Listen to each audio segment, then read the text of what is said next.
Navigating truth in a world of lies. You are listening to the John H. Project.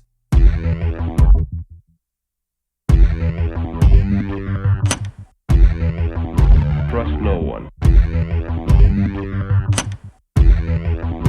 Trust no one.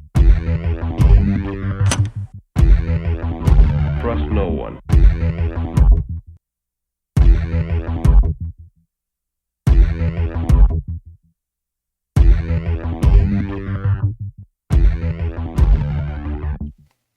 You found it. You're here.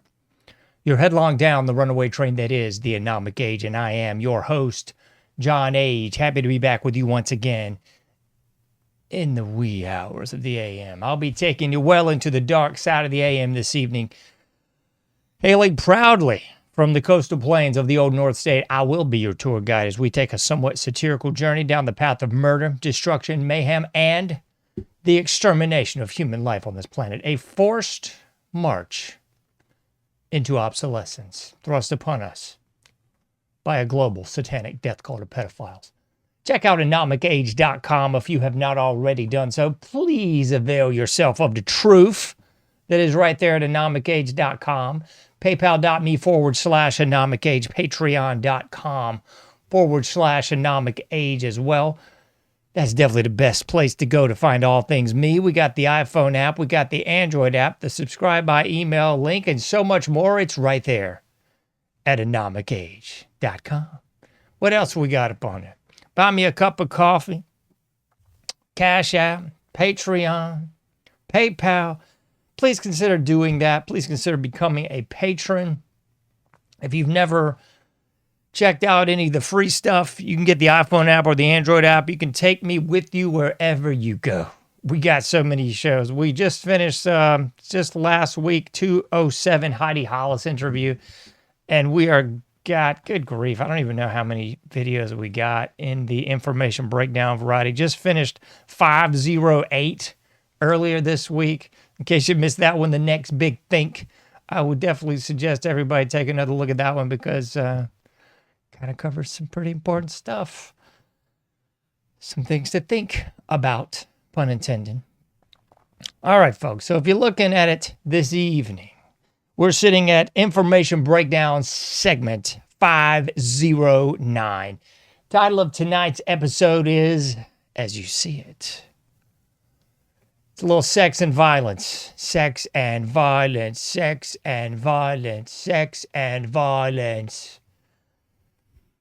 Just like the old Exploited song, sex and violence, sex and violence, sex and violence. You know, when I was much, much, much younger and listened to the Exploited a lot more than I do now, I always found that song kind of monotonous because there's not a heck of a lot of lyrical content to it. But if you look at it, if you just sort of begin to unpack the importance and the control mechanisms that are indeed in place by none other than sex and violence, I think you'll look at this through a slightly different lens. And that's what I intend for everybody to do. When you're looking at this show or you're listening to this show on the go, the game plan is to indeed propagate truth in a world of lies. It's to get you to think about things a little bit differently. Because I'm not one of those, what is it, $7,000, say, a post guys. What is it? Israel's giving you $250K a month. They're spending $250K a month to buy off influencers, primarily on the right. Nobody gives a rat's backside about the left. They're buying influence on the right. They're buying influence from Talmud Tatum. They're buying influence from the usual suspect folks that I've already covered in the controlled bunch. Remember that.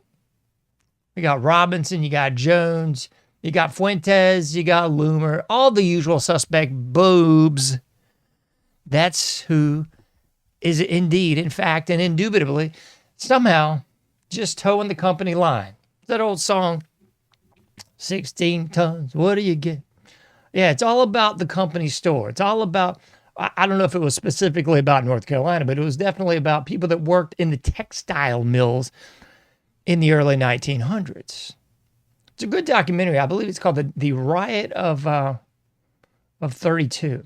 It discusses just that. It discusses the company store model as it was laid out in primarily North and to a lesser extent South Carolina, where it was you lived on the property, you got your check from there, you bought all your stuff from there, and by the end of it all, after you worked your tail off, you didn't have buttkits to show for it. You were indeed an indentured servant, aka a slave, but it's not slavery if you're not white. It's not slavery if it's still going on today. It's not slavery if you're an indentured servant. It's not slavery if they just pull you off the side of the shore through British impressment. No, it's not slavery then, right? It can only be slavery if you're in a protected class.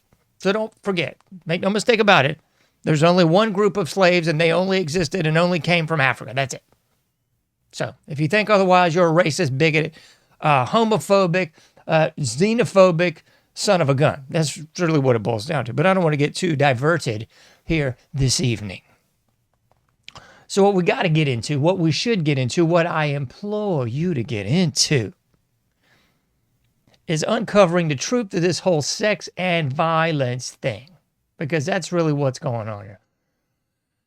So if you read these show descriptors at all, you would have seen that the crux of tonight's episode is not what you think it is. It's not the sex and violence as glamorized in the 80s. I love the 80s. It's a wonderful, perhaps the best decade of all time. But full disclosure, there was a lot of promulgation of sex and violence. And it wasn't just in the obvious popular culture. It was in the media, it was in the television, it was in the movies, it was in the popular culture. But I'm trying to say there was a differentiation between the living humans that were real vessels on the planet and the music and the stars and the fiction that was portrayed in the media. But by the end of it all, it just seemed to amalgamate into just a big pile of pus. So we got to try to understand what's going on here. Why are these two vices in particular so emblematic of American culture? But really, if you look at the fall of virtually any great civilization, they obviously became emblematic of them as well. The Greeks, we don't need to look any further than the Greek, do we, to get into how they fell by doing just those same two vices. The sexual immorality and the violence. The Romans, come on now. Do we need to go down the Roman rabbit hole again? I mean, we're almost at February, another pagan named month, and another pagan holiday, Lupercalia. Or as you in the West might know it, and you pagans probably don't pretend, you're not pagans, we're good Christians, we don't call it Lupercalia, John. It's Lupercalia. Yeah. It culminated in a blood orgy, beating people with whips and all kinds of stuff that'll get you a little bit more of an NC-17 rating than I want on the anomic cage. So I won't get into that, but look into Lupercalia if you so desire, or if you just want to keep pretending that there's only one dog pagan holiday, it's Halloween. Then just keep your head up your rear and move on. But I digress. The Greeks did it, the Romans did it. Those Asiatic cultures, yeah, of course. I mean, look, the Silk Road. If you want to go back in Europe and look at Ivan the Terrible, if you want to look at, oh my goodness, Genghis Khan, the guy who raped his way across a huge continent there. Most everybody in that continent is related to Genghis Khan. It's because he got around, to quote a little Tupac, but also because he killed all the men folk and raped all the women folk. Two vices, folks, sex and violence. Those are the primary two.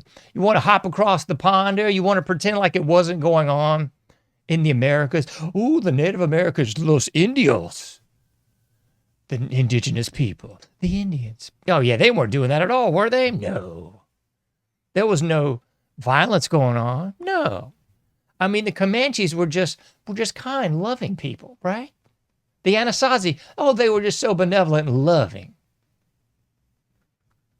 You want to look at the pre-Native American culture, they want to pretend it's all just one big blended culture that just existed and persisted since the dawn of, I guess, America, the Americas.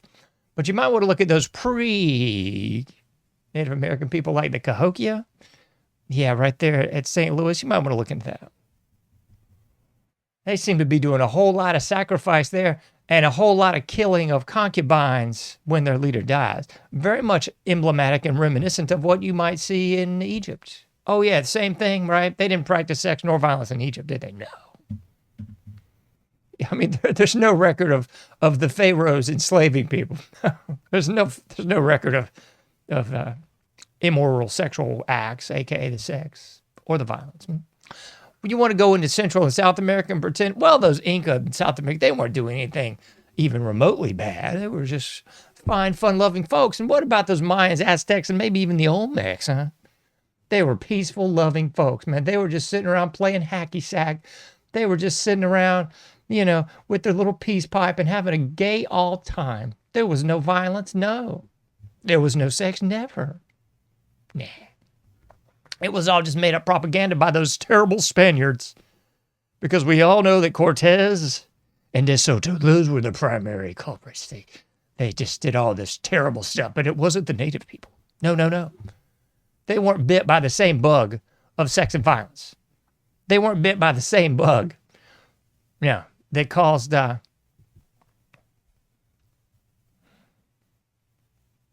pillar of salt from the Bible. Remember that? Lot's wife. God said, hey, you guys, you're the only people in Sodom and Gomorrah worth a toot. You guys just get out of here, right? Just don't turn back. Lot's wife took one last caress, one more longing embrace of Sodom and Gomorrah. That's where we get the word sodomy from, because the sodomites in Sodom and Gomorrah. Yeah, people were copulating with everything right, left, and center and otherwise, folks. A little bit of sex on. You think so? We got any more biblical references, John? Because you don't talk about the Bible enough. I don't think you're a real follower of Christ, because you just don't talk about La Biblia. Bastante. No? Well, let's see. We have any more biblical references where you might see just the slightest little wee bit of sex and violence? These two vices, these two lusts. Because when people think of lust, they automatically think of the flesh, but they should also think of the blood. Because people that are into violence have a bloodlust. And people that are into a sex have a sexual lust. Anywhere in the Bible, we see those two things just keep cropping up again and again and again. I mean, Sodom and Gomorrah is obvious, right? What about old Samson and Delilah? Old Samson, man, he was smitten with Delilah. It's quite a bit. Led to his downfall, didn't it? Anything else we're seeing? I mean, we could go down the rabbit hole with David. My goodness. A lot of people just want to leave the David on the bright side of the force and don't want to talk about the dark side of the force with David. Yeah, having another man killed so he could have relations with his wife. You think that's a sexual lust? You think that's idolatry, folks? I think it might be. What else we got on the radar? There's so many, folks. There's so many we can choose from. Solomon, anyone? Solomon, my gracious goodness sakes alive. Solomon making old Wilt Chamberlain look like he's a little inept, perhaps, because Solomon was definitely bitten and smitten with the lust, with the sex and violence. Keeps coming up again and again and again. You could go through the Bible and just look at violence, and good grief, there's all kinds of violence going on. Sex and violence, folks, those two vices keep coming up to haunt you. Keep coming up like the ghost of Christmas past. It's rapping on the door. Rap at your chamber door. Who's there, John? It's sex and violence. It's the ghosts that keep vexing the people.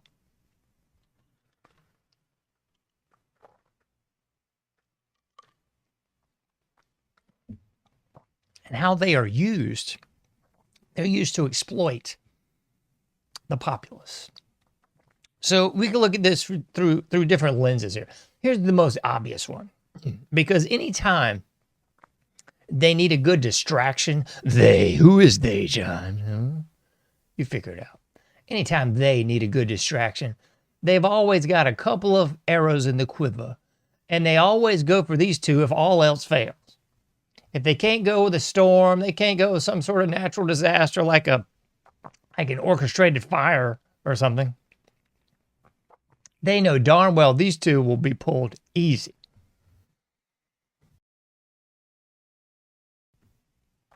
The old standbys of sex and violence. So violence is so obvious. When have we seen violence lately, folks? Well, we saw violence where? Oh, yeah. Oh, Venezuela. And I'm going to do a whole nother special on this one because we got to really digest and properly understand what this whole war thing really brings.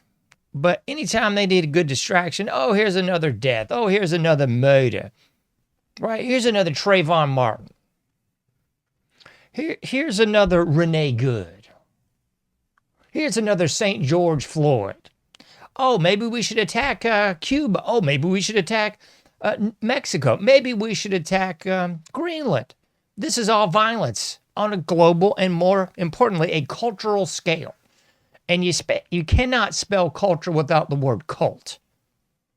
Because just like the lemmings, the people are easily manipulated within the cult of the culture. Easiest way to do it is through violence, folks. Just pull a violence quiver and just shoot that arrow, just like Cupid, just like Leprechaun, John. And you're going to come up with something that's going to distract the American people just a little bit. Oh, my goodness. Oh, my. Ooh, ee, ooh. Rent garment, snatch cheats. Renee Good. Oh. And if you picked up on this little gem yet, you know, Trump was bent on, I'm going to deport all these people, blah, blah, blah. Well, we've still deported more people under Barry Soetoro's first regime than Trump's done in his first regime or his second regime. Odd, isn't it? But the optics, folks, it's all about the optics. That's the optics of control, the optics of violence. It's that old, if a tree falls in the forest and no one's there to hear, did it really fall? Well, guess what? There's violence on the streets of this country 8 days a week and twice on Sunday. But if they don't report it, inundate your feed with it, feed your algorithm with it. Did it really happen? No. See, you would have never heard about Renee Good had they not inundated your feed and algorithm and every bit of social media, mainstream media, print media, whatever's left of that, with that kind of B to the S, folks. Guess what? That lady that was allegedly killed on a bus in Charlotte, what did that take, like 3 weeks for it to even make the news? If it even happened, who knows? It's all orchestrated violence, people. Obvious, isn't it? How else are we being force-fed the violence 8 days a week and twice on Sunday? Well, here's the deal, folks. They know that the men folk are high testosterone creatures. Oh, you said creatures, John. We're all creatures, but not animals. We're people of God. Okay, whatever you want to say there, Charlie. Don't care. I'm telling you, the men folk, believe it or not, in spite of the GMO foods, in spite of the atrazine that turns the frickin' frogs gay, in spite of the carcinogenic stuff that they spray on the food, in spite of the geoengineering, in spite of the water being full of female estrogen mimicking hormones from the pill. I mean, ever since like 1964, we've been getting just a hormone estrogen drip, and it's only been increasing exponentially. Why has it been increasing? Because we've been told and molded to believe that it's free love, man. Everybody should just be fornicating to, fro, and anywhere you happen to go. Like rabbits, John. Like rabbits. Because after all, you know, we're supposed to believe the hype, right? We're supposed to believe that you should just fornicate your way to the top, I guess. Let me see here. I always miss this person, and it always ticks me off. Let me see. I'm going to remember this person's name if it's the last thing I do. Judith Reisman and Alfred Kinsey.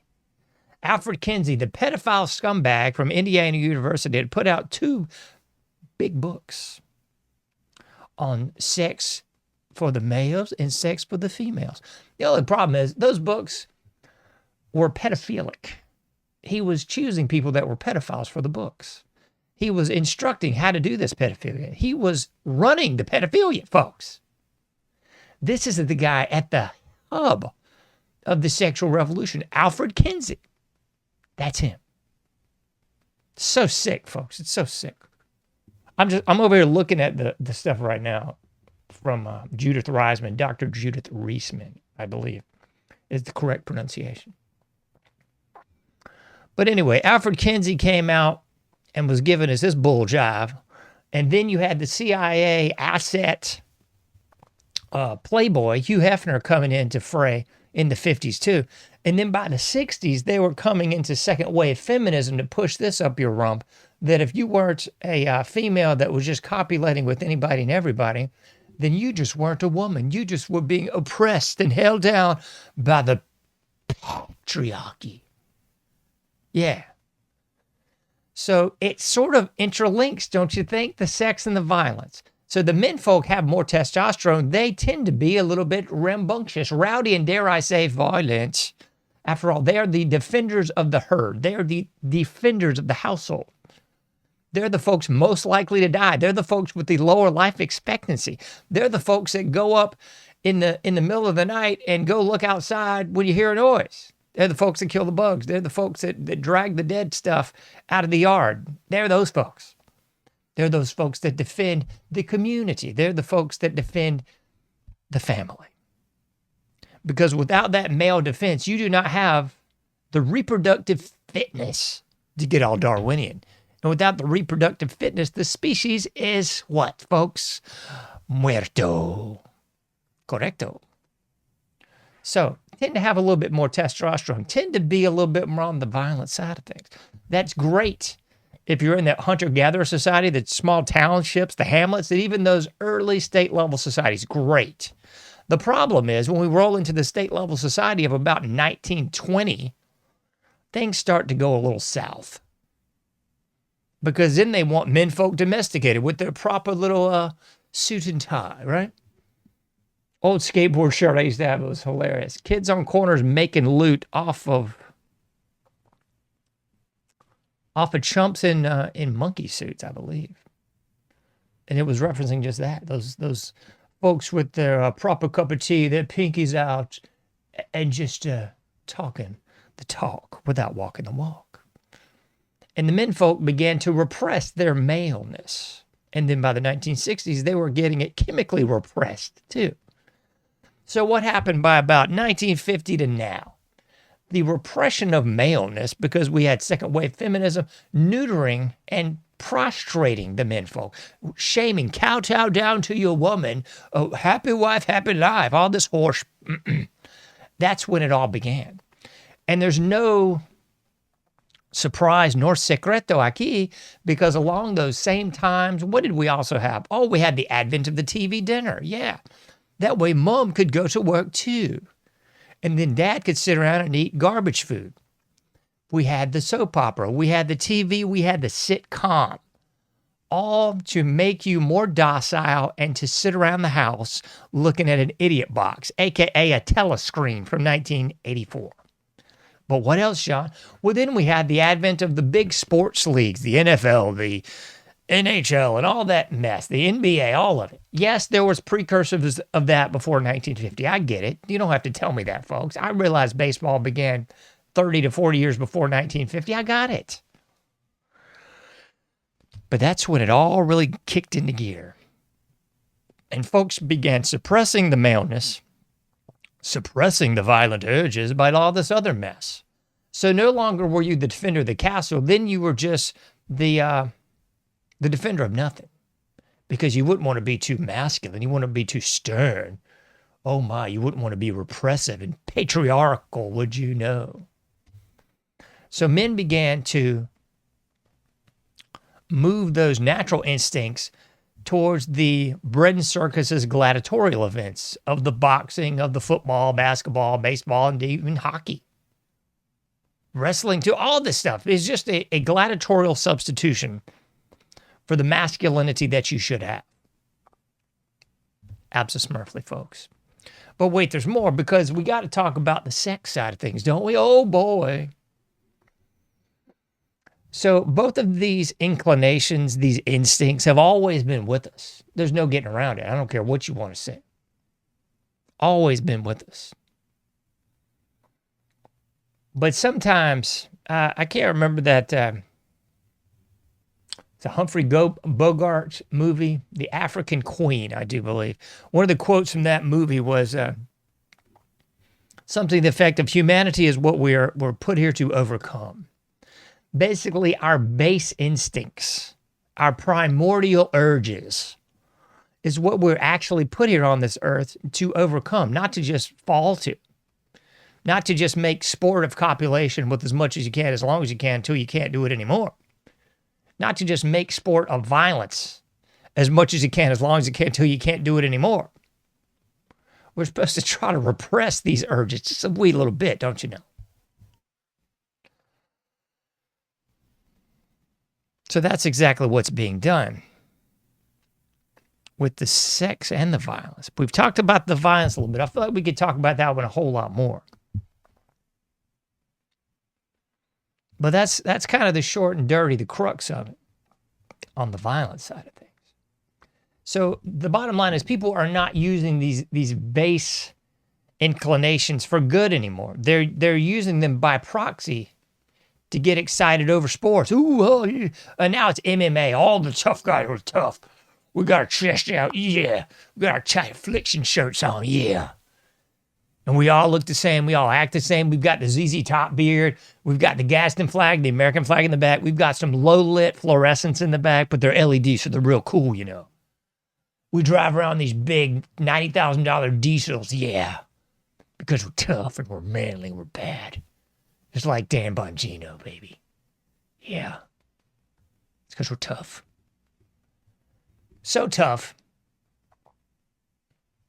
that we don't seem to do a bleep of a lot about anything that actually matters. That's right. So tough that we are leading the world in addiction. We are leading the world in abuse. We are leading the world in self-harm. We are leading the world in pedophilia. We're leading the world in trafficking. We're leading the world in every category you don't want to lead the world in. But we are so manly and tough as a people, we don't do butkus about it. Isn't that funny? Anthony Weiner laptop's been on the public sphere, the radar of the populace for at least 10 years. I'd say more. I can't even remember when the Anthony Weiner laptop was first brought to the attention of the public. And people want to say that the Pizzagate thing was a Q thing. No, it was a WikiLeaks thing. It was a, hey, we found these emails. By the way, you might want to know that they're peddling and trafficking in kids. And by they, I do mean your government, your elected officials, those boobs that you, in good faith, you went to the polls and voted for or against these scumbags. It doesn't really matter. It's the same old blipping song, folks. But we're so tough and manly as a people, we just let this occur. I mean, I could do a mini series. I could do a show every day just on the headlines of the pedophilia being uncovered within the school system. Every single day. Every single day. Every single day there's some woman teacher.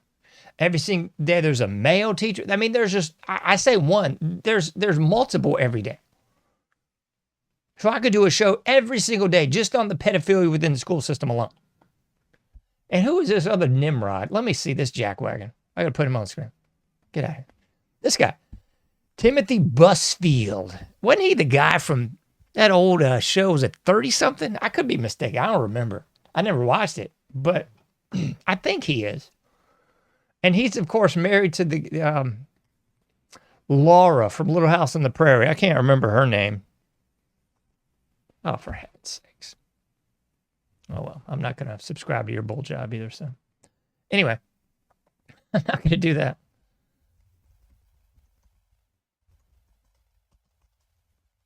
Yeah, I'm trying to find out what this chick's name is, because I can't remember.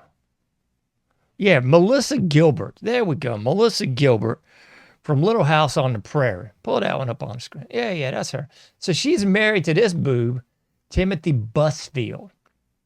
And in case you hadn't played along, Melissa Gilbert is also the sibling of the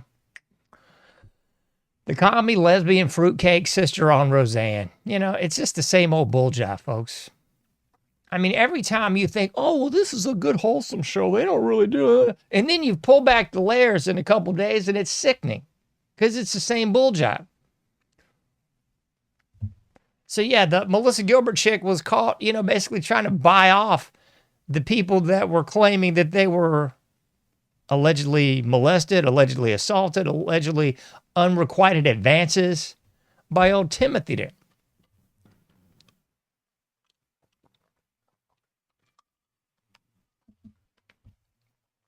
So there you go.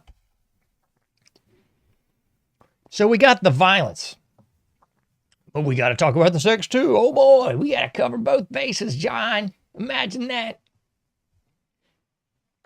So on the sexual side of things, that's one of the other largest vices that's controlling the populace, folks.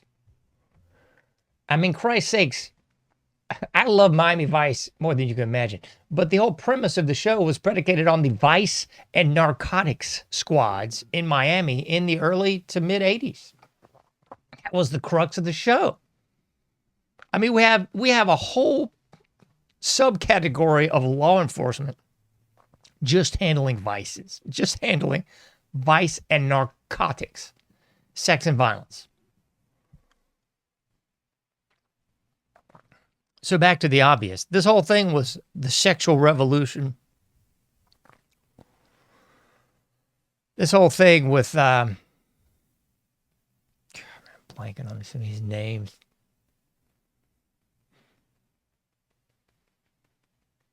Kinsey, thank you. I cannot remember that guy's name for some reason. Alfred Kinsey. Kinsey. Look into it. Look into Judith Reisman's work. Wonderful show she did on my program before she passed away. Dr. Reisman. Anyway, back to the point there. So we had the sexual revolution really kicking off with Kinsey, the CIA asset Hugh Hefner. Roll into the 60s, we got the free love, second wave feminism. We got the drug culture pushed by the CIA again.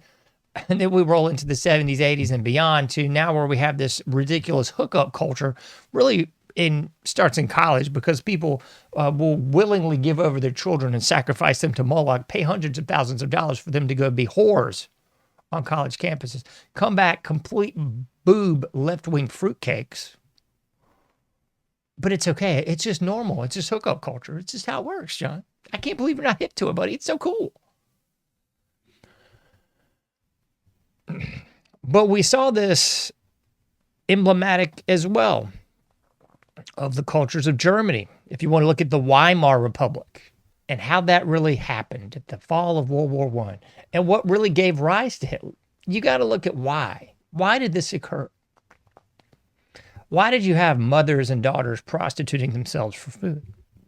Why did you have this rampant homosexuality within these Jewish empires of Germany? Why did you have this rampant pedophilia within these Jewish empires of Germany? Why did you have the first transgender garbage, in modern era at least, within these Jewish empires in Germany? So once you start to unpack all that, you might actually come to some realizations that it was all about what? Say it with me, class. Sex and violence. Because everything I just mentioned was deviant sexuality. I was talking to someone near and dear to me very recently, and I was saying just that. I don't even know if this stuff exists in the same prayer view that I learned it in. There was deviant psychology. There was deviant sociology. I don't even know if that exists anymore because everything that was and has always been deviant is now being heralded as the new normal. Isn't that disturbing, disgusting, and otherwise revolting? So now everything that was deviant is now the new normal. And they've lionized these people. Remember Harvey Milk? Yeah, this scumbag. He was a scumbag, homosexual, folks. Pedophile, folks. Fact check me on the pedophile thing. I could be mistaken. Oh, I don't want to blaspheme the great Harvey Milk. Such a pillar of the community. All this mess, folks, it's sex. It's the idolatry. It's the lust controlling the people. Every single blipping time. It's funny to me because people will always, and I've done it myself, I'm just as guilty, will point out, hey, look at this DEI hire that's in city X, Y, and Z. Oh, look, it's Lightfoot out of Chicago. Oh, look, it's this other Flim Puckett in San Francisco. Oh, look, it's this other pile of refuse in Philadelphia. Oh, it's another scumbag. Oh, the new head of all fire departments in New York City. And you could immediately point out the obvious, folks. You could immediately point out, okay, DEI hire. This is obviously 9 times out of 10 a person of color and a lesbian. If not a person of color, a lesbian, and a Muslim. If you could get all three, my goodness, you got the trifecta of protected classes. But at the end of the day, folks, it's sex. That's that key there. That's the differentiating marker in virtually every single one of those cases. And like 20 others I didn't even mention. That is the reason for the season, if you will. The reason for the season, meaning that control mechanism, their sexuality, is how they identify themselves. And that becomes the culture. That becomes, this is the distinguishing factor. It's not based on merit. It's not based on qualifications. It's not even based on education. It's based on their DEI worthiness. And there's no camouflage anymore. There's no in the closet. It's how far out of the closet and how over the top can you be. I mean, what is it? DJT is having some sort of furry convention or some sort of furry gala at Mar-a-Lago now. I looked at this and just shook my head. I couldn't even read the whole. I was like, I don't even want to know. I don't want to know.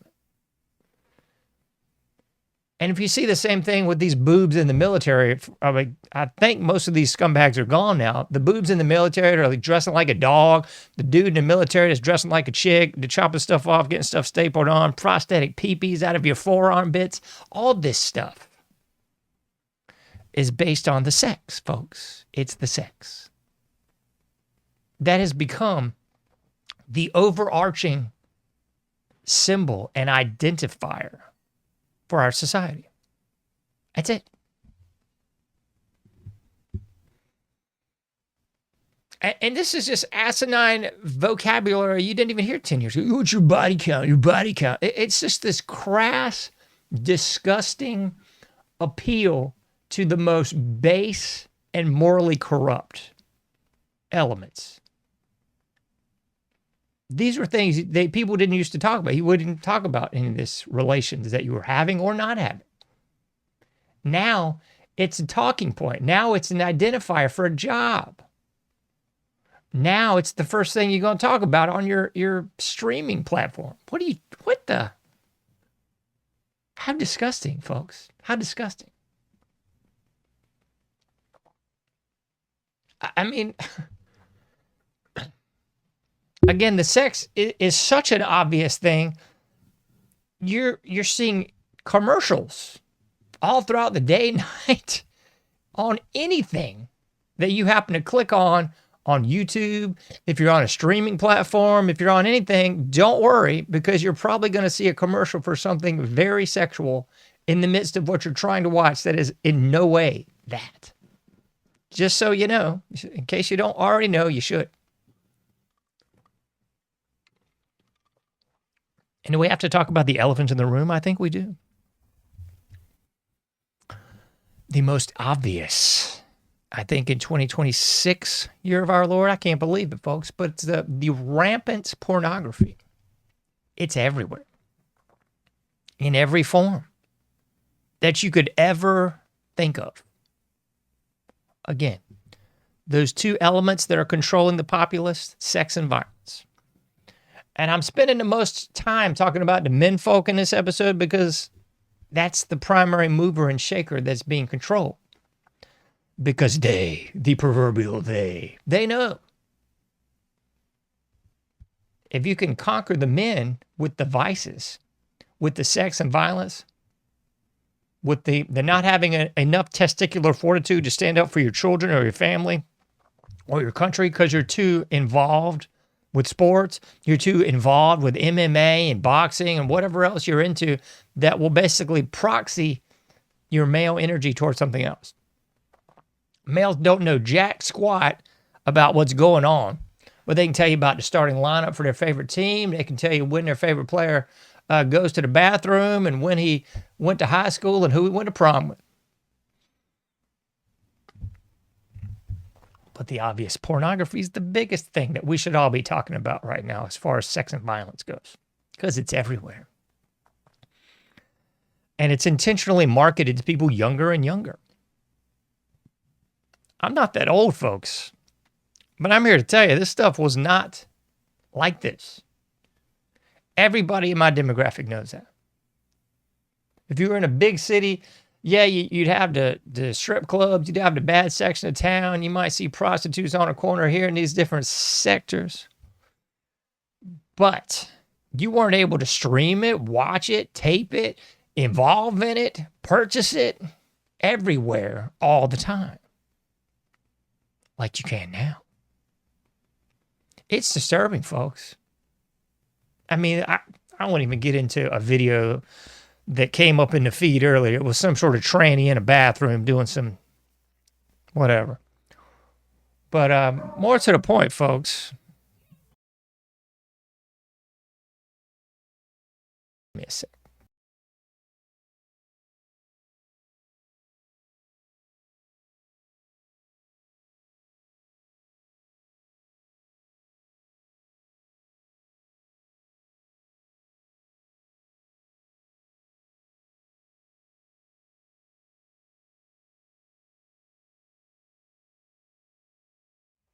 All right, I'm back in the fray. Apologies. My dog, an attack dog out there barking, attacking nothing. Anyway, that's the problem, folks. And I think we all know, anybody that's even done a little scratchy scratch of information, of deep diving, or at least shallow into the pool diving on this, knows where this is coming from. It's from the same place it was coming from during the Weimar Republic in Hitler, 1930s, pre-Hitler Germany. It's the same place it's coming from right here and now. It's the people that are our greatest ally. And I don't give a rat's butt who wants to debate this. It's very clear who the leaders and CEOs and owners of these primary pornography peddlers are. It ain't from Zimbabwe. It ain't from Costa Rica. It's not from North Korea. No. It's not from Jamaica. It's not from Fiji. I don't know where the bleep the major owners and pushers of all this pornografia are from. I can't imagine where maybe somebody in the comments could tell me, because I just don't know. But it seems very obvious once you look into this, what's going on. You see, folks, there are soft wars and there are hot wars. And most of what has been waged on the American people in the last 50 years has been a soft war variety. It's been a soft war because they have gotten and tricked the American people, specifically the American males, into doing it to themselves, into debasing themselves and promulgating this debasement in the culture with sex. And this is obvious. This is clearly a biblical thing here, folks. Look at the Ten Commandments. Look at how lust is used and framed in the context of the Bible. It tells you to stay away from this mess, folks. It's quite obvious. And it tells you what will happen if you give way to a reprobate mind. It's obvious. You don't have to ask me. You don't have to quote John Age on this piece. Check it out for yourself. And the same thing with the men and the violence, this addiction to violence. For heaven's sakes, we've got sites dedicated to pornography, but wait, there's more, because we've also got sites dedicated to violence. I mean, World Star Hip Hop, anybody? You can just see that 8 days a week and twice on Sunday. There are sites just dedicated to watching people abuse each other. It's disgusting, folks. It's violence. It's sex. These two things are the primary movers and shakers that are controlling the general populace of the United States, and primarily the menfolk, and the ladies too. But it's like, they get the menfolk to get involved in it, and they got to have some females to get involved with it too. And they're already bought into second and third wave feminism, so they think, well, we can just copulate for sport as well. And of course, we have free reign to get all the abortions we want because we've already killed over 7 million babies since Roe versus Wade. And you want to talk about this through another lens of the violence? Because here's another obvious one. And this is one that I'm hopefully going to lead into with another episode here in the coming days. Because just as the 70 million babies aborted Roe versus Wade is a human sacrifice, you've got to also look at the violence that the American males have conducted. So we can look at it through the last 40 years lens of everybody being addicted to sports and being addicted to all this proxy violence. But you've also got to look at it through that same lens of over 100 plus years of violence that has been visited upon the males of los Estados Unidos. It's very cyclical. It takes out a few generations and a few generations and a few generations. Takes a break a little bit in between. If you look at the break between World War I, World War II, Korea, Vietnam, and so forth and so on. But you got to look at it through the lens of violence. It's violence. World War I, the be-all, end-all war, the Great War. We're never going to do this again. Oh, yes, we will. Of course we will. Because it's bankers' wars. It's all just a big ritual. It's all violence, folks. That's the sick part of this whole thing. People look down their nose at the Aztecs and the Mayans, the Romans and the Greek practicing their ritual violence, but they think somehow we are above the fray, I guess. We're above the ritual violence. Every single war in American history has been predicated on a lie, on a false flag. It's a ritual violence. It's a ritual occult act. It's just like the killing of the children. The killing of the children, oh, it's not just a bite, it's a clump of cells, women's right, yeah, right. And the same thing with the war. You see, if somebody breaks in your house and tries to hurt you, go ahead, do what you got to do. But is it the same thing if a banker tricks you into going to war, tricks you into leaving your homeland, your family, your people, to go fight in another hemisphere of the globe on the pretext of what? Somebody hurt my feelings. Somebody did something bad. It's asinine. And we're about to see it happen again. We just saw it happen again with Venezuela. People are like, oh, it's only 80 people killed. Okay, well, that's no big deal, right? That's how whacked out we are as a people, folks. That's just how whacked out we are. We just can't see the forest for the trees. We cannot see the ritual acts of violence, folks. So we got to look at some of these honeypots, don't we? Got a little bit of time. We got some time to talk about honeypots, don't we? Because we've talked about the violence, we've talked about the sex, and we got to dabble into the sex just a little bit more with the honeypots. It's that old Samson and Delilah song, right? Because I think that is what we see way more often than not. More often than we want to actually admit. We see the menfolk, especially the ones in positions of power, compromised, controlled, and manipulated by honeypots.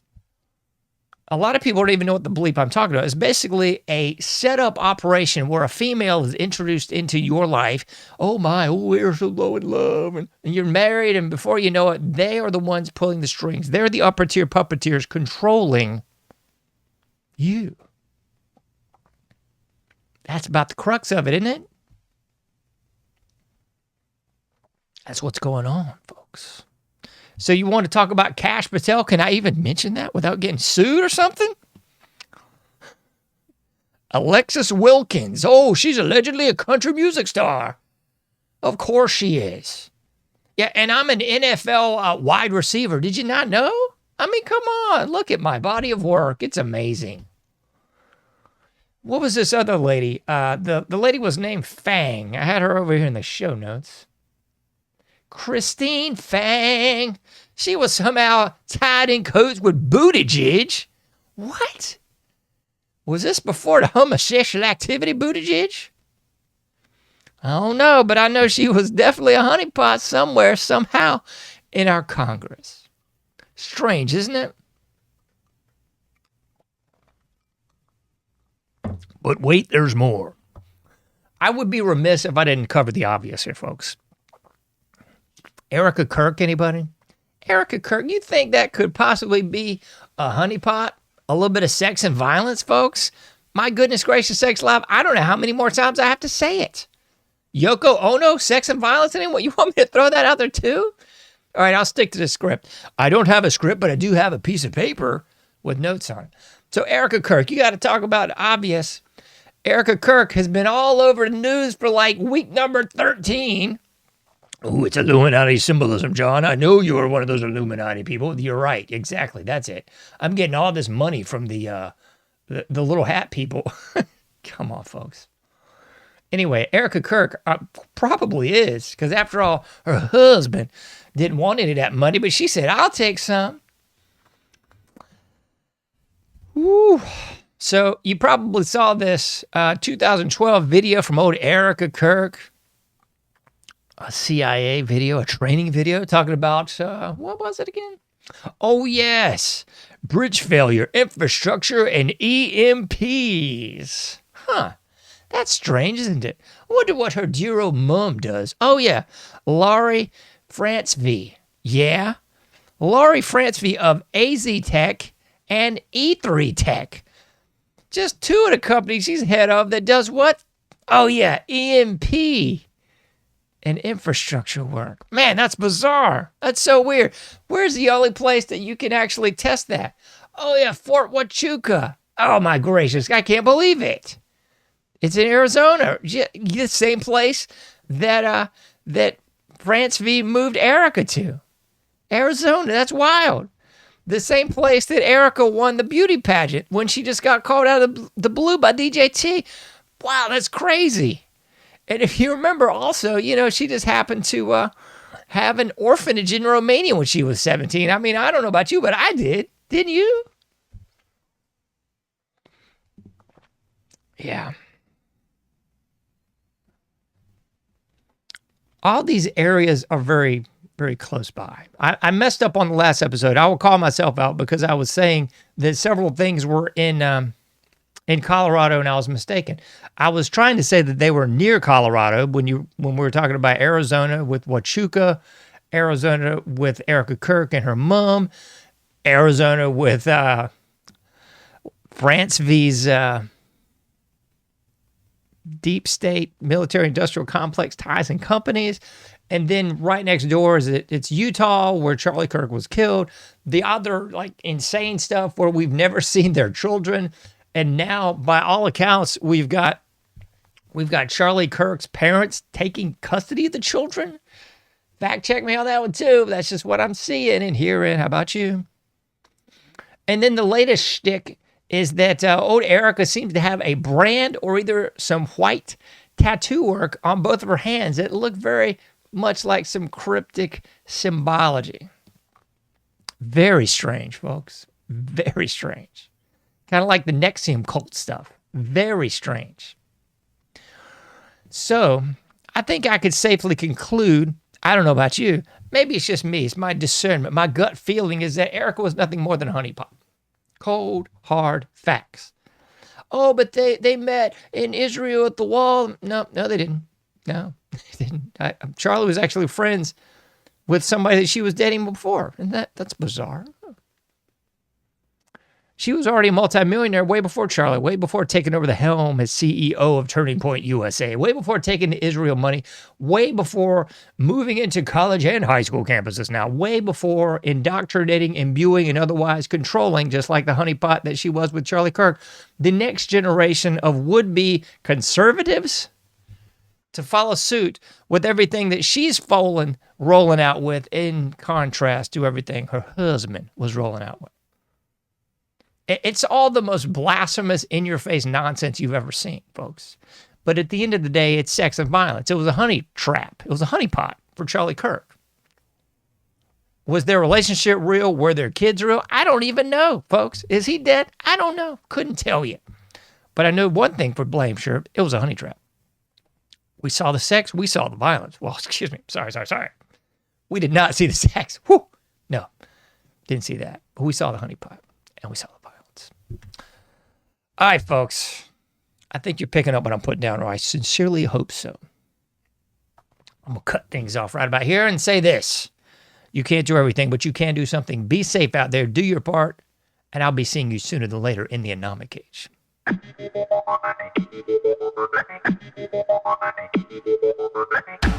Thank you for listening to The Anomic Age, a John Age project. For past shows, further info, and to comment, go to anomicage.com. That's ANOMICAGE.com. Till next time, thank you for listening to The Anomic Age.